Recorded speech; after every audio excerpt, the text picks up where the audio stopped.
Dear students, हम पढ़ रहे हैं इलेक्ट्रोकेमिस्ट्री। लास्ट पीरियड में हमने देखा Corex law and the applications of Corex law.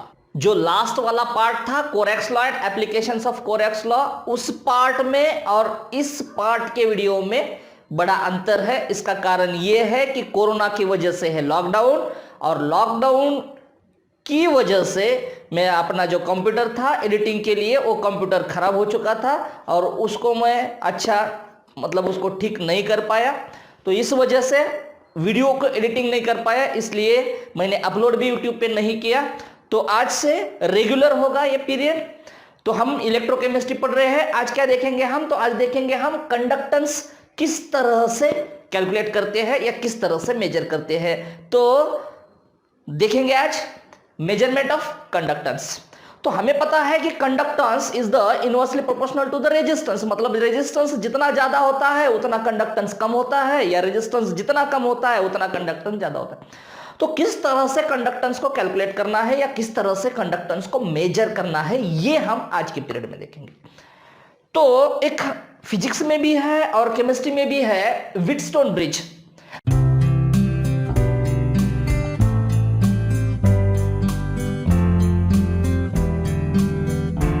तो ये है व्हीटस्टोन ब्रिज।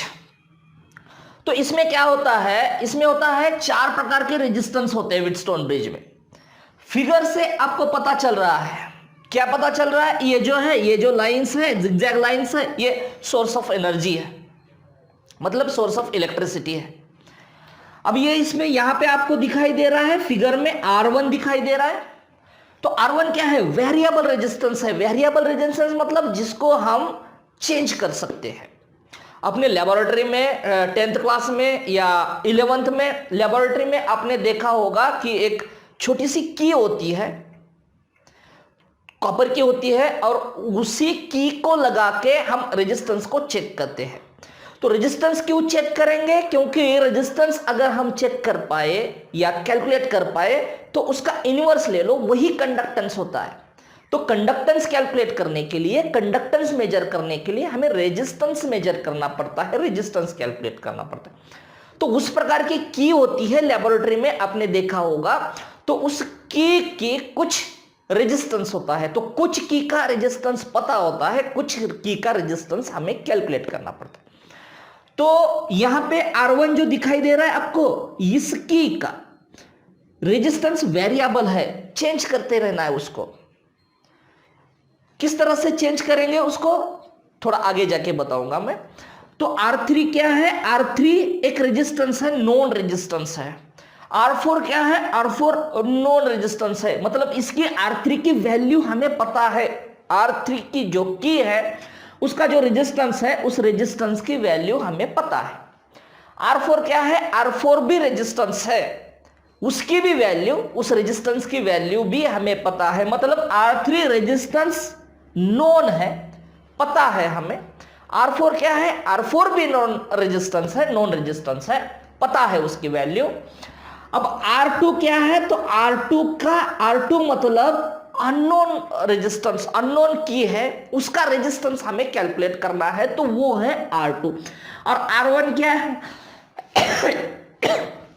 तो R1 वेरिएबल रेजिस्टेंस है। वेरिएबल रेजिस्टेंस मतलब ये फिक्स है। R3 रेजिस्टेंस फिक्स है, पता है उसकी वैल्यू। R4 रेजिस्टेंस फिक्स है, उसकी भी वैल्यू पता है। R1 हमें चेंज करते रहना है। किस मुताबिक चेंज करना है हमें? किस तरह से चेंज करना है रेजिस्टेंस को?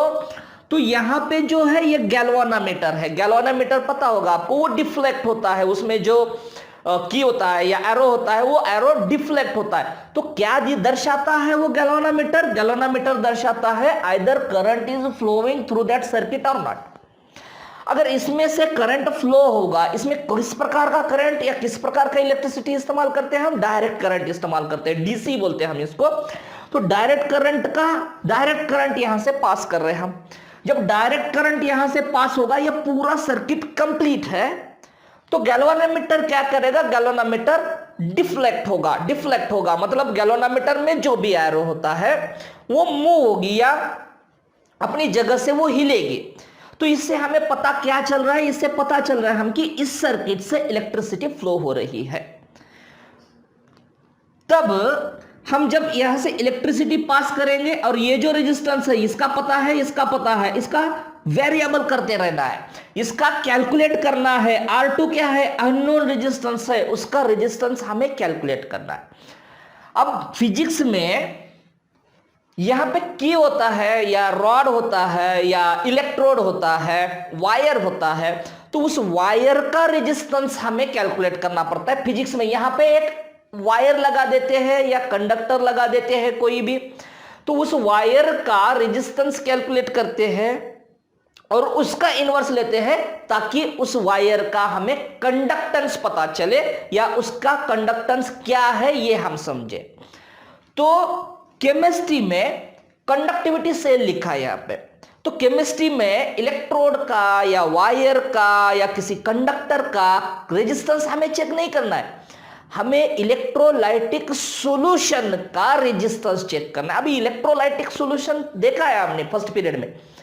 तो इलेक्ट्रोलाइटिक सॉल्यूशन मतलब क्या? बीकर है, बीकर में वाटर डाला, वाटर में साल्ट डाला, साल्ट के जो आयंस होते हैं वो आयंस हो गए सेपरेट। जैसे कि हमने बीकर में पानी लिया, पानी में NaCl को ऐड किया, नमक को ऐड किया, तो Na+ अलग हुआ, Cl- अलग हुआ।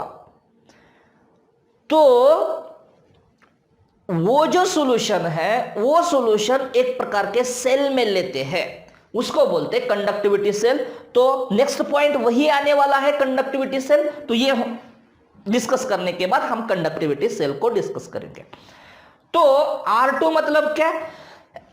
तो वो जो भी सॉल्यूशन है साल्ट का या इलेक्ट्रोलाइट्स का, उस सॉल्यूशन का रेजिस्टेंस हमें चेक करना है ताकि उसके कंडक्टेंस के बारे में पता चले। तो किस प्रकार का या कौन सा सॉल्यूशन कितना कंडक्टेंस दिखाता है?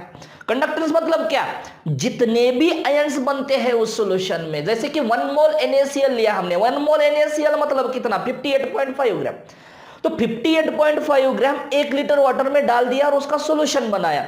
तो उसमें जितने भी आयंस बनते हैं Na+, Cl-, Na+, Cl-, 1 मोल मतलब कितना? 6.022 इंटू 10⁻23 इतने मॉलिक्यूल्स NaCl के।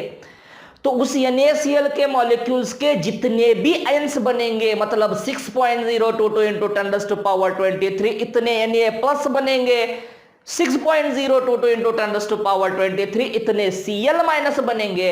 वो जितने भी आयंस है उस आयंस का जो भी कंडक्टिंग पावर है, मतलब आयंस क्या होगा? आयंस मूव होगा।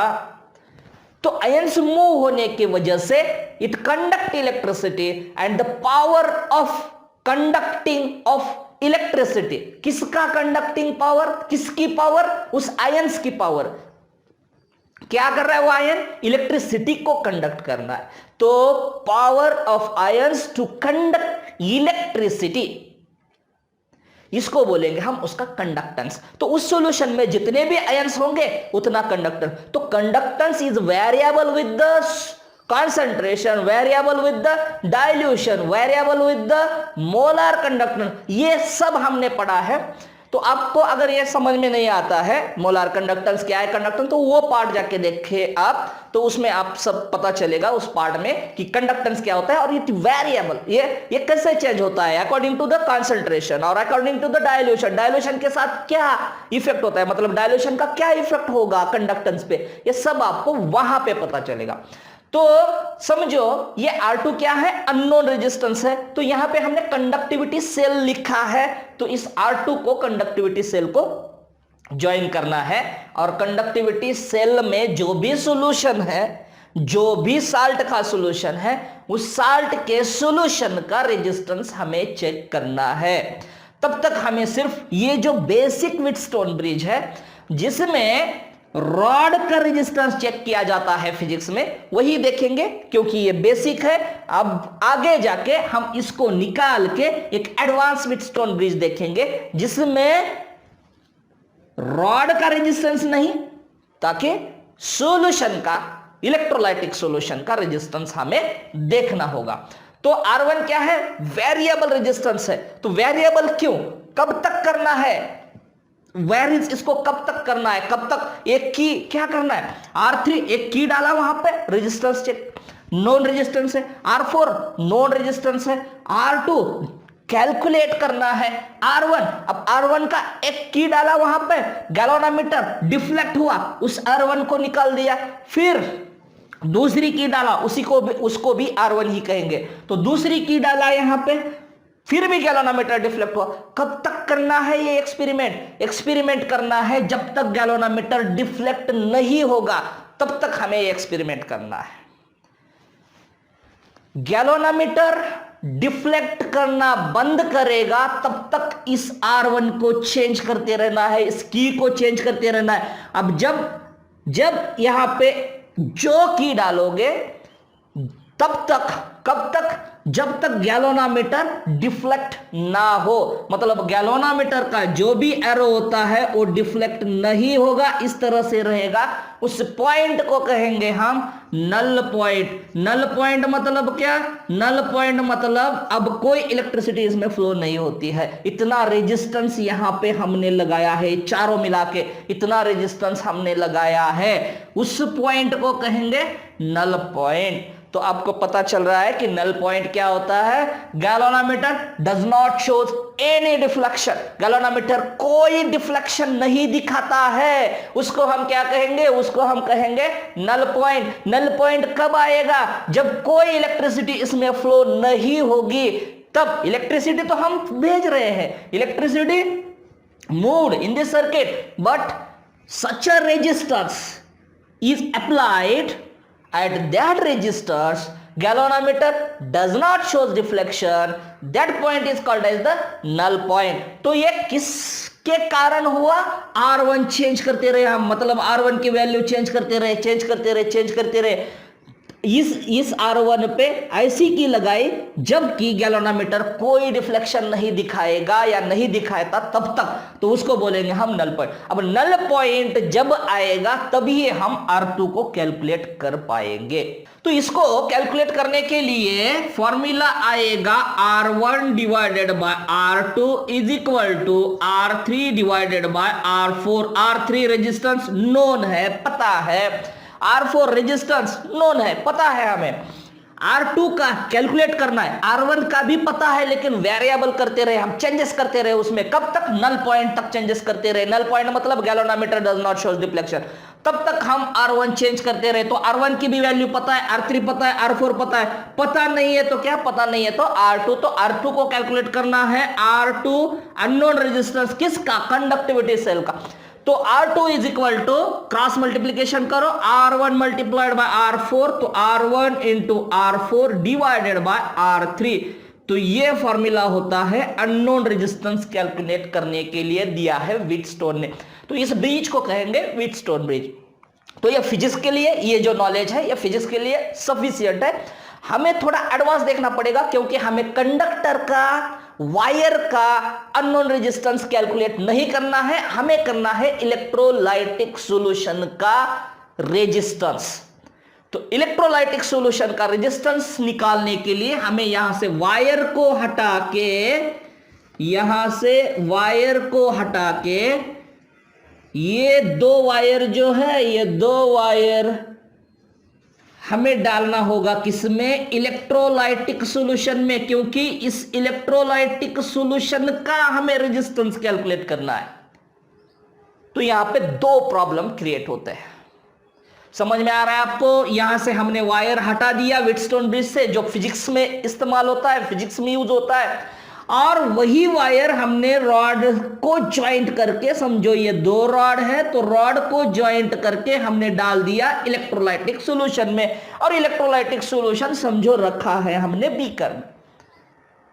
तो यहां पे दो प्रॉब्लम्स होते हैं, this is very important point. दो प्रॉब्लम्स होते हैं। नंबर एक, यहां पे हम व्हीटस्टोन ब्रिज में इस्तेमाल कर रहे हैं, व्हीटस्टोन ब्रिज में यूज कर रहे हैं डायरेक्ट करंट का, यूज कर रहे हैं हम डायरेक्ट करंट का। तो what the effect of direct current on the electrolytic solution? तो इलेक्ट्रोलाइटिक सॉल्यूशन पे डायरेक्ट करंट का क्या इफेक्ट होता है ये हम देखेंगे। तो क्या होगा जब करंट पास होगा इस सॉल्यूशन में? तो इस सॉल्यूशन में क्या है? इलेक्ट्रोलाइट्स है, मतलब साल्ट से जिसके आयंस तैयार होते हैं, जिसका डिसोसिएशन होता है, जैसे कि NaCl है, Na+Cl-, जैसे कि KCl है, K+Cl-, MgCl2 है, Mg2+, 2Cl-। तो होगा क्या, जब इलेक्ट्रिसिटी पास होगी इस सॉल्यूशन में, तो ऑलरेडी यहां पे आयन सेपरेट हो चुके हैं क्योंकि उसमें पानी है। तो वो फिगर यहां पे निकालेंगे फिर से। तो ये बीकर है, इसमें रॉड है, समझो ये एनोड है और ये कैथोड है। आपको ये पता होना चाहिए कि एनोड पे होता है, इलेक्ट्रोलाइटिक सेल में एनोड पे होता है पॉजिटिव चार्ज, कैथोड पे होता है निगेटिव चार्ज। हमने ये भी डिस्कस किया था कि एनोड और कैथोड पे कौन सा चार्ज है, ये कंफ्यूज होता है, इसलिए ध्यान में रखो, क्या ध्यान में रखो, ये पी मतलब आंध्र प्रदेश, मतलब एनोड पॉजिटिव।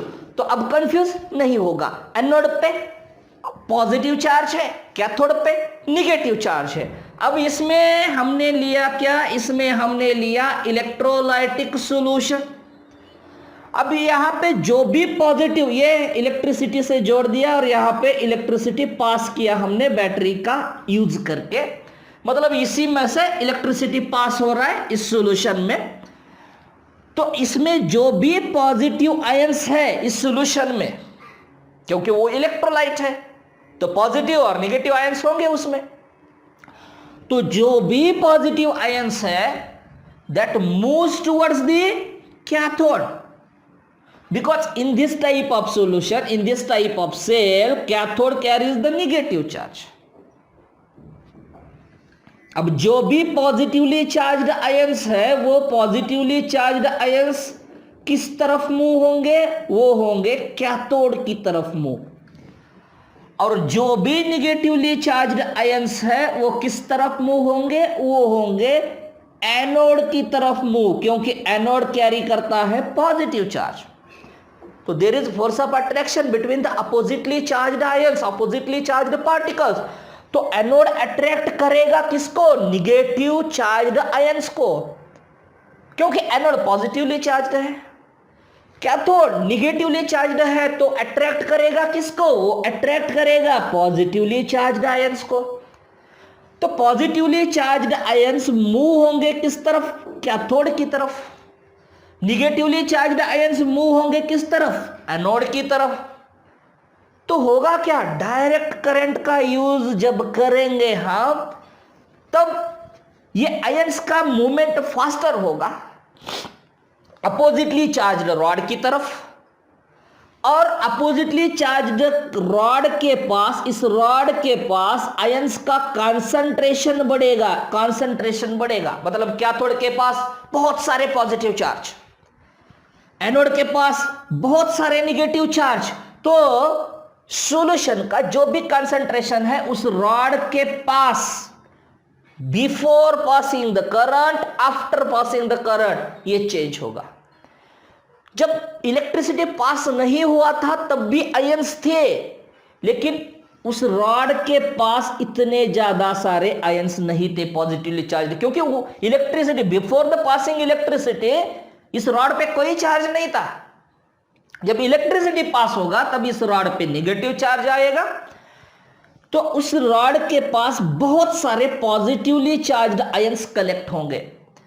तो हो रहा है क्या, यहां पे हो रहा है, यहां पे concentration of positively charged ions increases at the cathode and negatively charged ions increases, or concentration of negatively charged ions increases at the anode side. इसको कहेंगे हम पोलराइजेशन इफेक्ट। इसको कहेंगे क्या, इसको कहेंगे पोलराइजेशन इफेक्ट। तो इससे क्या होगा, तो कंसंट्रेशन चेंज होगा तो आयंस का मूवमेंट भी चेंज होगा, आयंस का मूवमेंट चेंज होगा तो रेजिस्टेंस में भी चेंज होगा, तो रेजिस्टेंस में चेंज होगा तो कंडक्टेंस में भी चेंज होगा। ये किस तरह से सीखना है हमें, तो ये किस तरह से समझना है, तो यहां पे पॉजिटिव चार्ज बढ़ गए तो ऑब्स्टेकल तैयार होगा निगेटिव चार्ज के लिए। निगेटिव चार्ज यहां पे बढ़ गए तो पॉजिटिव चार्ज, ये जहां ये यहां पे पॉजिटिव चार्ज है, ये पॉजिटिव चार्ज इस तरफ मूव होने वाले हैं। तो इस तरफ मूव होने के लिए यहां पे इस जो निगेटिव चार्ज है इस पॉजिटिव चार्ज को ऑब्स्टेकल क्रिएट करेंगे। तो क्या होगा, रेजिस्टेंस बढ़ेगा। किस वजह से? Due to increase the concentration of ions at the particular electrode. तो due to increase the concentration of ions resistance बढ़ेगा। रेजिस्टेंस बढ़ेगा तो ऑटोमेटिकली कंडक्टेंस कम होगा। तो एक्चुअल में इस सॉल्यूशन का जो भी रेजिस्टेंस है, जो भी कंडक्टेंस है, वो हम एक्यूरेटली कैलकुलेट नहीं कर पाएंगे। किस वजह से? Due to the polarization effect. Polarization effect क्या है? रॉड के पास अपोजिटली चार्ज्ड आयंस का कंसंट्रेशन बढ़ना। क्यों बढ़ा?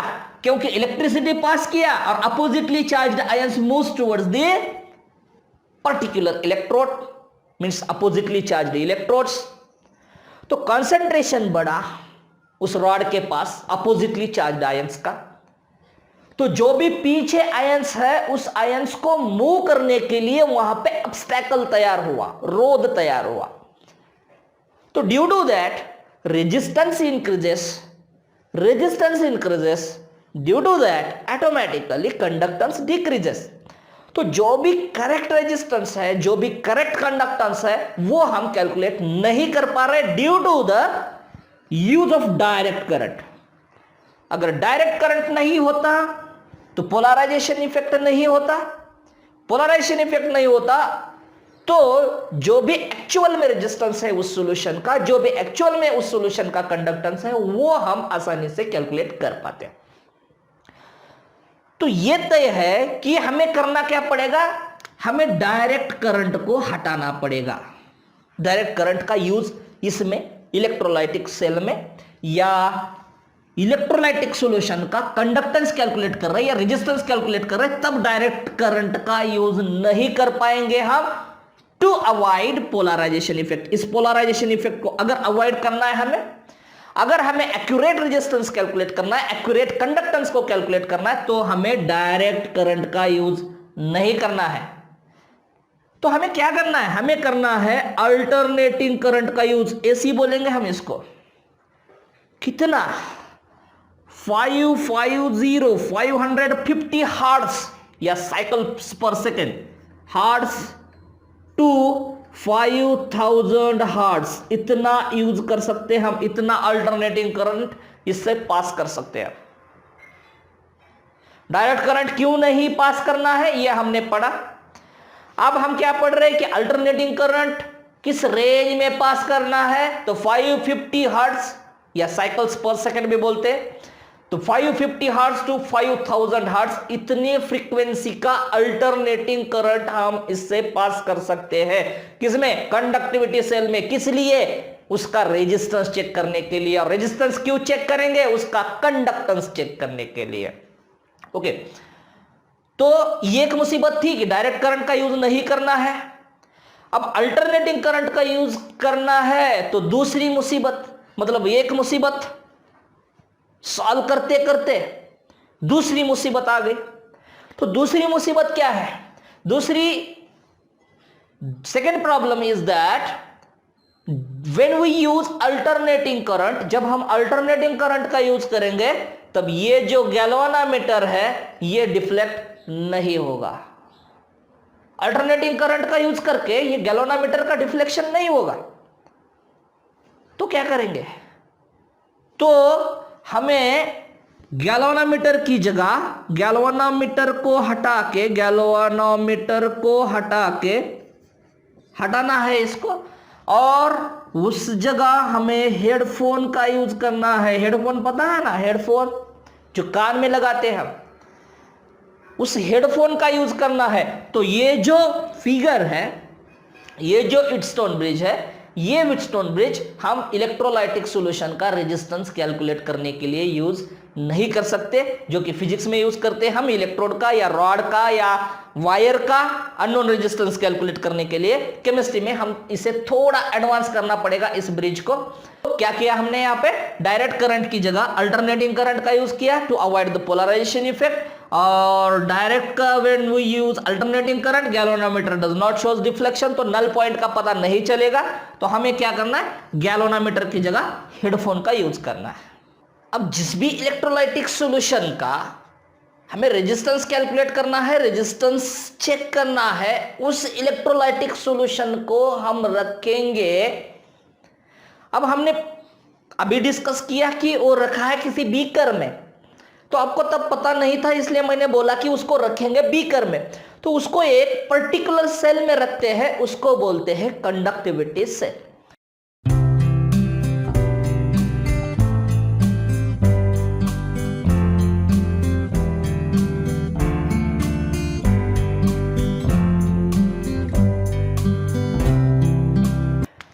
तो क्या होता है कंडक्टिविटी सेल? कंडक्टिविटी सेल मतलब जो भी इलेक्ट्रोलाइटिक सॉल्यूशन है, जिस इलेक्ट्रोलाइटिक सॉल्यूशन का हमें रेजिस्टेंस कैलकुलेट करना है, वो रखते हैं एक पर्टिकुलर सेल में, वेल कंस्ट्रक्टेड सेल में, उसको बोलेंगे कंडक्टिविटी सेल। तो what is the conductivity cell? तो कंडक्टिविटी सेल मतलब क्या, जिस इलेक्ट्रोलाइटिक सॉल्यूशन का हमें रेजिस्टेंस कैलकुलेट करना है, उस इलेक्ट्रोलाइटिक सॉल्यूशन को रखते हैं हम एक वेल कंस्ट्रक्टेड सेल में, उसको बोलेंगे कंडक्टिविटी सेल। अब किस तरह से होता है वो कंडक्टिविटी सेल, एक फिगर निकालेंगे हम यहां पे। तो ये बीकर की तरह है एक।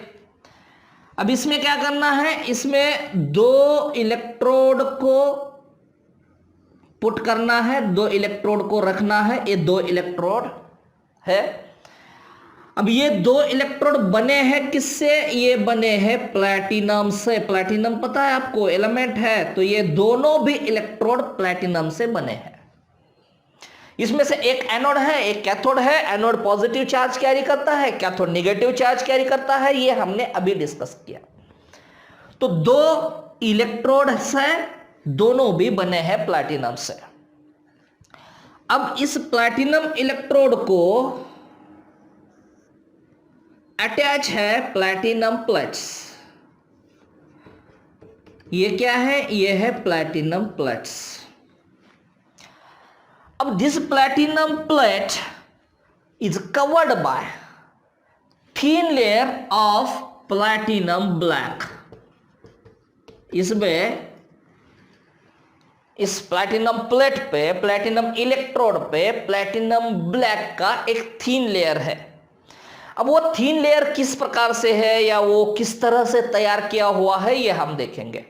तो ये जो प्लैटिनम इलेक्ट्रोड है, ये प्लैटिनम इलेक्ट्रोड डाल दिया किसमें? क्लोरोप्लैटिनिक एसिड में डाल दिया, क्लोरोप्लैटिनिक एसिड में। और उसमें से इलेक्ट्रिसिटी पास किया। मतलब ये दोनों रॉड क्लोरोप्लैटिनिक एसिड में, इस जगह नहीं, ये तो कंडक्टिविटी सेल है दूसरी जगह पे। तो ये इलेक्ट्रोड उसमें डालने के पहले किस तरह से प्रिपेयर करना है इस इलेक्ट्रोड को, ये देख रहे हैं हम। तो ये जो इलेक्ट्रोड है, ये जो इलेक्ट्रोड डाल दिया हमने इस तरह का ही इंस्ट्रूमेंट लेके, इस तरह का एपरेटस लेके क्लोरोप्लैटिनिक एसिड में डाल दिया। अब इसमें इलेक्ट्रिसिटी पास किया। तो इस क्लोरोप्लैटिनिक एसिड का इलेक्ट्रोलिसिस हुआ और उसके ऊपर जो भी क्लोरोप्लैटिनिक एसिड, मतलब इसमें भी प्लैटिनम है, तो इसमें जो भी प्लैटिनम है उसका एक थीन लेयर इस रॉड पे तैयार हुआ, उसको हम बोलेंगे प्लैटिनम ब्लैक। या इसको हम और एक वर्डिंग कहेंगे, फाइनली डिवाइडेड प्लैटिनम। मतलब एक थीन परत, एक पतली परत जो होती है या थीन लेयर जो होता है प्लैटिनम का, वो प्लैटिनम का थीन लेयर इसके ऊपर तैयार हुआ, इस रॉड के ऊपर तैयार हुआ, उसको हम बोलेंगे प्लैटिनम ब्लैक। तो उसको हम फाइनली डिवाइडेड प्लैटिनम भी बोलेंगे। तो ये थीन लेयर क्या करता है, प्लैटिनम ब्लैक क्या करता है, तो इट अवॉइड पोलराइजेशन इफेक्ट। अभी हमने देखा कि पोलराइजेशन इफेक्ट क्या होता है और पोलराइजेशन इफेक्ट की वजह से रेजिस्टेंस पे, कंडक्टेंस पे किस तरह का असर होता है, what the effect of polarization effect on the resistance and automatically on the conductance, ये हमने देखा है। तो ये फाइनली डिवाइडेड प्लैटिनम जो होता है या प्लैटिनम की जो थीन लेयर होता है उसको हम प्लैटिनम ब्लैक करते हैं। तो ये प्लैटिनम ब्लैक किस तरह से तैयार हुआ, तो इस प्लैटिनम रॉड को हमने डाल दिया क्लोरोप्लैटिनिक एसिड में, इलेक्ट्रिसिटी को पास किया, इलेक्ट्रोलिसिस हुआ क्लोरोप्लैटिनिक एसिड का और उसमें से प्लैटिनम निकल के उस प्लैटिनम रॉड पे एक डॉट डॉट डॉट डॉट की तरह उस प्लैटिनम ब्लैक में चिपक गए, तो वो एक थीन लेयर तैयार हुआ, उसको हम प्लैटिनम ब्लैक बोलते हैं। तो ये प्लैटिनम ब्लैक क्या करता है, ये करता है अवॉइड, क्या अवॉइड करता है, ये अवॉइड करता है पोलराइजेशन इफेक्ट को, ये अवॉइड करेगा क्या, ये अवॉइड करेगा पोलराइजेशन इफेक्ट को, नंबर 1। और नंबर 2, ये बढ़ाएगा सरफेस एरिया को। सरफेस एरिया बढ़ेगा तो हमें पता है रिएक्टिविटी बढ़ेगी, तो कंडक्टेंस बढ़ेगा। तो क्या करता है ये फाइनली डिवाइडेड प्लैटिनम या प्लैटिनम ब्लैक या जो भी लेयर है इसके ऊपर, प्लैटिनम रॉड के ऊपर प्लैटिनम का, वो पोलराइजेशन इफेक्ट को अवॉइड करेगा और उसका सरफेस एरिया बढ़ेगा ताकि उसका कंडक्टेंस बढ़े। अब इसमें तो हमें पता है कि इसमें सॉल्यूशन है, कौन सा सॉल्यूशन है, इसमें सॉल्यूशन है इलेक्ट्रोलाइटिक सॉल्यूशन। जो भी इलेक्ट्रोलाइट्स है सॉल्वेंट में, पर्टिकुलर सॉल्वेंट में ऐड किया है, तो ये है इलेक्ट्रोलाइटिक सॉल्यूशन, इलेक्ट्रोलाइटिक सॉल्यूशन। अब जब इलेक्ट्रोलिसिस होगा, जब यहां पे इलेक्ट्रिसिटी पास किया हमने इस इलेक्ट्रोड से, इस इलेक्ट्रोलाइटिक सॉल्यूशन में इलेक्ट्रिसिटी को पास किया, तो जब इलेक्ट्रिसिटी पास होगा तब इलेक्ट्रोलिसिस होगा। तो due to the passing electricity here temperature increases, क्या होगा, इस सॉल्यूशन का टेम्परेचर बढ़ेगा ड्यू टू द इलेक्ट्रिसिटी। यहां से हमने इलेक्ट्रिसिटी पास किया इस सॉल्यूशन में, इलेक्ट्रोलिसिस हो गया उस सॉल्यूशन का, तो उस सॉल्यूशन का टेम्परेचर बढ़ेगा। अब temperature affect on the kinetic energy of the ions. जैसे टेम्परेचर बढ़ेगा, आयंस की काइनेटिक एनर्जी बढ़ेगी, मूवमेंट बढ़ेगी आयंस की, और जिससे मूवमेंट बढ़ेगी आयंस की, वैसे ही कंडक्टेंस बढ़ेगा। तो कंक्लूजन ये है कि इलेक्ट्रिसिटी पास करेंगे सॉल्यूशन से तो टेम्परेचर बढ़ेगा, सॉल्यूशन का टेम्परेचर बढ़ेगा तो जो गति है, जो स्पीड है आयंस की, वो बढ़ेगी, और जैसे स्पीड बढ़ेगी वैसे कंडक्टेंस बढ़ेगा, रेजिस्टेंस कम होगा। तो जो भी असल में रेजिस्टेंस है या असल में कंडक्टेंस है वो कैलकुलेट हम नहीं कर पाएंगे। तो टू मेंटेन द टेम्परेचर हमें इसमें वाटर में रखना पड़ेगा, मतलब ये अंदर वाला एपरेटस और ये बाहर वाला एपरेटस, दो अलग अलग एपरेटस है। तो इसमें हमें हमें अंदर वाले एपरेटस को हमें, जिसको कंडक्टिविटी सेल बोलेंगे, तो इसको हमें रखना है किसमें, इसमें रखना है वाटर में। वाटर क्या करेगा, जो भी टेम्परेचर बढ़ेगा सॉल्यूशन का, उस टेम्परेचर को, उस हीट को एब्सॉर्ब करेगा। टेम्परेचर उस सॉल्यूशन का होता है और जब ट्रांसफर होता है तब होता है वो हीट। तो इस सॉल्यूशन का जो भी ट्रांसफर हुआ पार्ट है, वो पार्ट को, मतलब हीट को, ये वाटर एब्सॉर्ब करेगा और इस अंदर के जो सेल है, जिस अंदर के सेल का टेम्परेचर मेंटेन रखेगा। तो अगर टेम्परेचर मेंटेन रहेगा तो that maintained temperature does not affect on the speed of ions or the kinetic energy of ions, and it gives the correctly resistance or the conductance. तो ये क्या है, ये है conductivity cell. तो conductivity cell is used to measure the resistance of electrolytic solution. In conductivity cell, two rods are there. Both rods are made up of platinum electrodes. One is the anode, one is the cathode. Anode carries positive charge, cathode carries negative charge. before these rods put in the electrolytic solution or put in the conductivity cell, they put it in the chloroplatinic acid and passing the electricity. जब क्लोरोप्लेटिनिक acid में ये electrodes रखेंगे, electricity pass करेंगे, तब क्लोरोप्लेटिनिक acid का electrolysis होगा and it makes a thin layer on this electrode, finally divided platinum thin layer, and that is called as the platinum black. So what the use of this platinum black? It avoid polarization effect, means it avoid, यहाँ पे concentration ions का बहुत ज्यादा इकट्ठा होगा, concentration देखा हमने, तो that concentration of ions ये collect नहीं करने देगा, तो it avoid polarization effect and also it increases the surface area for the reactivity. So, and to maintain the temperature, because when we passing the electricity in this cell, automatically temperature increases due to the electrolysis of solution. So temperature increases, speed of ions increases. So this conductivity cell is put in such an apparatus in which contains a water or some other solvent which absorbs heat and to maintain the temperature of inner side cell, and it gives the correctly resistance and the conductance. अब हमें देखना क्या है कि हमें देखना है कि इस इलेक्ट्रोलाइटिक सॉल्यूशन का एक्यूरेटली रेजिस्टेंस कैसे कैलकुलेट करते हैं, किस इंस्ट्रूमेंट से, किस ब्रिज से, मतलब जैसे व्हीटस्टोन ब्रिज देखा है हमने, तो उसी तरह का हमें एक apparatus, एक इंस्ट्रूमेंट देखना है जो इस इलेक्ट्रोलाइटिक सॉल्यूशन का कंडक्टेंस या रेजिस्टेंस कैलकुलेट कर सके करेक्टली.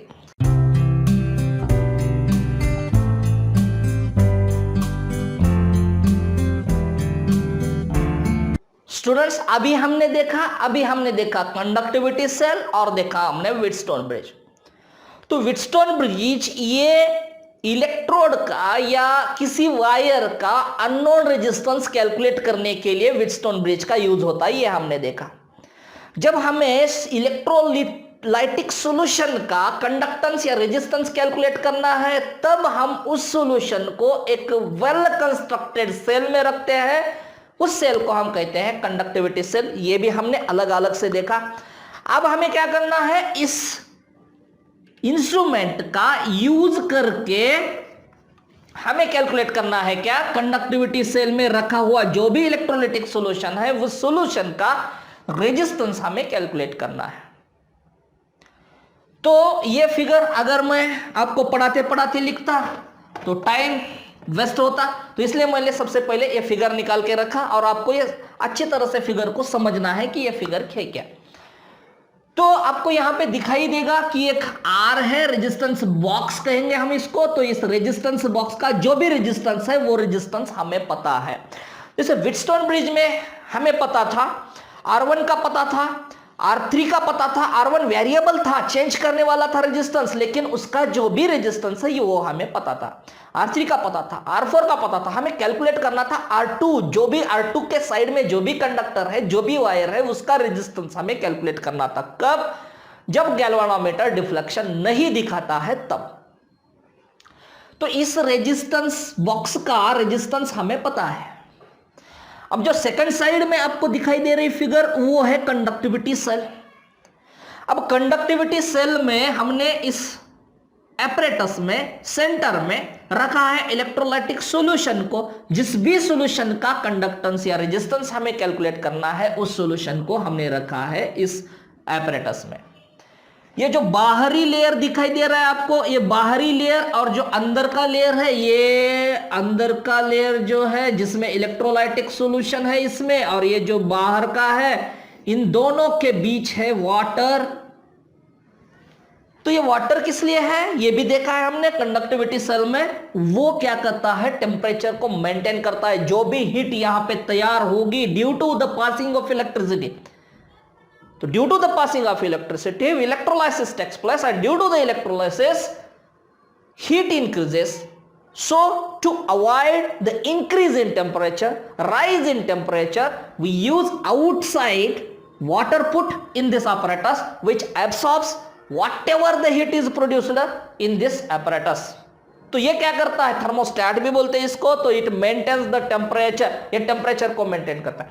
ये भी हमने देखा कि ये जो इलेक्ट्रोड्स है, ये इलेक्ट्रोड्स इस इलेक्ट्रोलाइटिक सॉल्यूशन में रखने से पहले हमने क्लोरोप्लेटिनिक एसिड में रखा, उसमें इलेक्ट्रिसिटी पास किया, फिर उसका इलेक्ट्रोलिसिस हुआ क्लोरोप्लेटिनिक एसिड का, और वो क्लोरोप्लेटिनिक एसिड से जो भी फाइनली डिवाइडेड प्लैटिनम के जो भी डॉट्स होते हैं या छोटे छोटे कण होते हैं, तो वो प्लैटिनम इस प्लैटिनम प्लेट के ऊपर जाके चिपक गए। तो वो क्या करते हैं, नंबर 1 वो सरफेस एरिया को बढ़ाते हैं, नंबर 2 वो पोलराइजेशन इफेक्ट अवॉइड करते हैं, और सबसे इंपॉर्टेंट बात यह है कि इस एपरेटस में, इस इंस्ट्रूमेंट में वो नल पॉइंट को एक्यूरेट कर देता है, नल पॉइंट को करेक्ट कर देता है। अब इसमें नल पॉइंट क्या है, जैसे हमने व्हीटस्टोन ब्रिज में देखा गैल्वेनोमीटर होता है, तो गैल्वेनोमीटर जब डिफ्लेक्शन दिखाता नहीं है, जीरो डिफ्लेक्शन, उसको हम बोलेंगे नल पॉइंट। अब इसमें नल पॉइंट क्या है, हमें यह पता है कि इसमें इलेक्ट्रोलाइटिक सॉल्यूशन में हम डायरेक्ट करंट पास नहीं कर सकते क्योंकि पोलराइजेशन इफेक्ट होगा। तो डायरेक्ट करंट पास नहीं कर रहे, तो हम पास क्या कर रहे हैं, हम पास कर रहे हैं अल्टरनेटिंग करंट इस इंस्ट्रूमेंट में। अल्टरनेटिंग करंट किस फ्रीक्वेंसी का, 550 हर्ट्ज टू द 5000 हर्ट्ज या साइकिल्स पर सेकंड, इस यूनिट का भी यूज कर सकते हैं। तो 550 हर्ट्ज टू द 5000 हर्ट्ज या साइकिल्स पर सेकंड, इतने फ्रीक्वेंसी का electricity passes through this solution. कहां से, ये है सोर्स ऑफ इलेक्ट्रिसिटी, इस सोर्स ऑफ इलेक्ट्रिसिटी से हम इलेक्ट्रिसिटी पास कर रहे हैं यहां से। तो इलेक्ट्रिसिटी पास कहां से हो रहा है, ये दो प्रकार का, दो साइड में वायर है, तो दो साइड के वायर में यहां से इलेक्ट्रिसिटी पास होगा। ये मूव होगा कहां से, रेजिस्टेंस बॉक्स से मूव होगा। ये कहां से मूव होगा, ये मूव होगा इलेक्ट्रोलाइटिक सॉल्यूशन से मूव होगा, तभी जाके सर्किट कंप्लीट होगा और तभी जाके इसमें से इलेक्ट्रिसिटी पास होगी। तो यहां पे दो रेजिस्टेंस है, कौन से रेजिस्टेंस बॉक्स वाला रेजिस्टेंस और इलेक्ट्रोलाइटिक सॉल्यूशन वाला रेजिस्टेंस। रेजिस्टेंस बॉक्स का तो रेजिस्टेंस पता है, नोन है, सॉल्यूशन का रेजिस्टेंस पता नहीं है, कैलकुलेट करना है। तो हमने यह भी देखा कि अगर अल्टरनेटिंग करंट इससे पास करते हैं तो गैल्वेनोमीटर कोई काम का नहीं है, galvanometer does not shows deflection. तो गैल्वेनोमीटर की जगह हम किसका यूज कर रहे हैं, हेडफोन का यूज कर रहे हैं, कान में जो लगाते हैं हेडफोन। तो हेडफोन क्या करेगा, एक साउंड देगा, म्यूजिक नहीं, एक साउंड देगा, मतलब गाना बजेगा, इस तरह का कुछ नहीं। तो वो क्या करेगा, साउंड देगा। अब ये जो वायर दिखाई दे रहा है आपको, ये से बी तक, ये बी पॉइंट है, ये पॉइंट है, तो ये से बी तक एक वायर लगाया हुआ है यहां पे। अब ये जो की है, जॉकी भी बोलते हैं हम इसको, तो ये जो की है, इस की को इस वायर के ऊपर स्लाइडिंग करना है, इस वायर के ऊपर मूव करते रहना है। कब तक, जब तक हेडफोन में आवाज ना आए। मतलब आपने ये की जो है, जॉकी, ये जो की है यहां पे रखा, हेडफोन में कुछ सा आवाज आया, तो वो नल पॉइंट नहीं है आपका। फिर आप ये की को मूव करते रहे, एक जगह से दूसरी जगह, दूसरी जगह से तीसरी जगह, इस की को मूव करते रहे, एक्स पॉइंट पे आपने जब की को रखा तब हेडफोन में कोई साउंड नहीं आया, उस पॉइंट को कहेंगे हम नल पॉइंट। व्हीटस्टोन ब्रिज में फिजिक्स में नल पॉइंट होता है गैल्वेनोमीटर का जीरो डिफ्लेक्शन, केमिस्ट्री में नल पॉइंट होता है हेडफोन में कोई आवाज ना आए। मतलब फिजिक्स में यूज होता है गैल्वेनोमीटर का डिफ्लेक्शन और केमिस्ट्री में यूज होता है हेडफोन। तो एक्स क्या है आपका, एक्स है नल पॉइंट। मतलब एक्स के ऊपर, मतलब इस पॉइंट के ऊपर, जिसको एक्स बोलेंगे, उस पॉइंट के ऊपर जब आपने की को रखा तभी कोई साउंड नहीं है हेडफोन में, उसी को हम नल पॉइंट लिखेंगे। अब जब नल पॉइंट होगा, x ये नल पॉइंट है, अब आपको राइट हैंड साइड में आपको इलेक्ट्रोलाइटिक सॉल्यूशन दिखाई दे रहा है। तो ये जो प्लैटिनम ब्लैक है ना, उसके ऊपर जो लेयर है ना प्लैटिनम के ऊपर, जो इलेक्ट्रोलिसिस करके हमने तैयार किया था, तो वो प्लैटिनम ब्लैक क्या करेगा, एक्यूरेट नल पॉइंट देगा, साउंड क्लियरिटी बढ़ाएगा, तो एक्यूरेट नल पॉइंट देगा ये प्लैटिनम ब्लैक। तो हमें क्या करना है, रेजिस्टेंस निकालना है इस सॉल्यूशन का। अब हमें यह पता है कि रेजिस्टेंस का बॉक्स का सॉल्यूशन, रेजिस्टेंस ऑफ सॉल्यूशन, इस सॉल्यूशन का resistance divided by resistance of box, box का resistance is equal to solution का रेजिस्टेंस डिनोमिनेटर में, बॉक्स का रेजिस्टेंस इज इक्वल टू, अब हमें क्या करना है, B से X तक, मतलब इस साइड में सॉल्यूशन है, राइट साइड में हमारे सॉल्यूशन है, तो X से B तक जो भी लेंथ है उस लेंथ को हमें मेजर करना है। ये X पॉइंट है, ये B पॉइंट है, तो X से B तक जो भी लेंथ आती है उस लेंथ को हमें मेजर करना है। तो जो भी लेंथ आएगी, लेंथ ऑफ एक्स भी यहां पे लिखा हमने। अब क्या करना है, हमारे लेफ्ट हैंड साइड में रेजिस्टेंस बॉक्स है, उसकी लेंथ कितनी है, एक्स से ए तक, वो जो लेंथ है इस लेंथ को हमें मेजर करना है।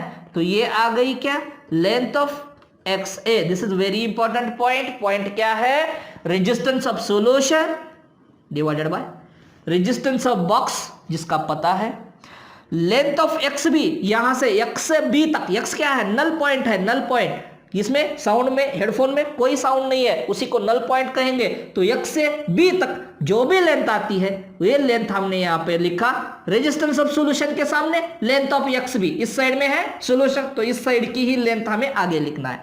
लेफ्ट साइड में है रेजिस्टेंस बॉक्स, तो लेफ्ट साइड की ही लेंथ को हमें नीचे लिखना है। तो रेजिस्टेंस ऑफ बॉक्स के सामने लेंथ ऑफ एक्स है और रेजिस्टेंस ऑफ सॉल्यूशन के सामने लेंथ ऑफ एक्स भी। हम हमें ये पता है, लेंथ ऑफ एक्स भी पता है, लेंथ ऑफ एक्स पता है, पता नहीं है क्या, रेजिस्टेंस ऑफ सॉल्यूशन पता नहीं है। तो फॉर्मूला क्या आएगा, resistance of solution is equal to resistance of box, denominator का आगे जाएगा।